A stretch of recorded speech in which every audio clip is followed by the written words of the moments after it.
sœurs, qu'en est-il de nous? Choisir nous revient.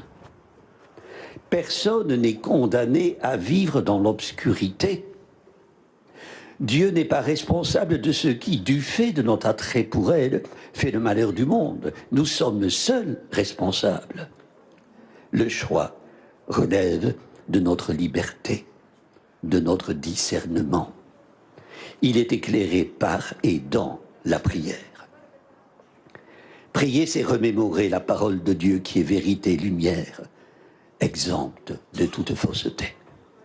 C'est avoir les yeux fixés sur le serpent de bronze, préfiguration du Christ en croix, du Christ ressuscité sur la croix, comme l'écrit saint Athanase. Prier est un acte qui engage, qui éclaire, qui libère. Frères et sœurs, il faut prier pour que notre joie reste ancrée dans la foi, qu'elle ne succombe pas au mirage des liesses factices et éphémères, qu'elle ne se laisse pas berner par le chant des sirènes, les boniments des charlatans, des fossoyeurs du droit à la vie. Consubstantiel à l'être humain, ce droit qui fonde tous les autres n'appartient ni à la société, ni au pouvoir public.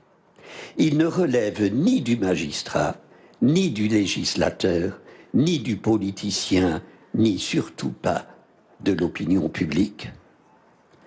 Frères et sœurs, les ténèbres aujourd'hui, c'est la dramatique incohérence d'un État qui, après avoir honoré, il y a quelques jours, un pionnier de l'abolition de la peine de mort, constitutionnalise le meurtre d'un innocent.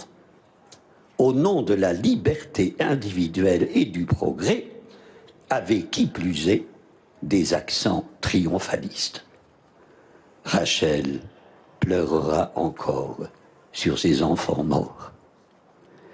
Frères et sœurs, tous les choix de vie n'ont pas le même sens, ni le même prix.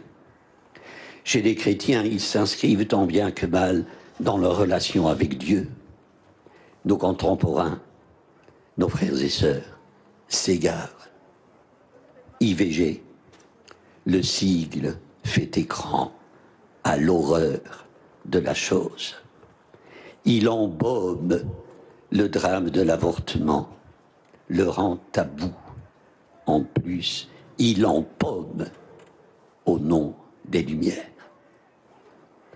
Permettez-moi de conclure par cette définition de l'honneur en 4 déclinaisons que le pasteur Jacques Ellul avait reçue de son père agnostique. Ne jamais mentir aux autres, ne jamais se mentir à soi-même, être miséricordieux envers les faibles, être inflexible devant les puissants. Pour ces temps de ténèbres, une règle de lumière. Amen. Amen. Vérité.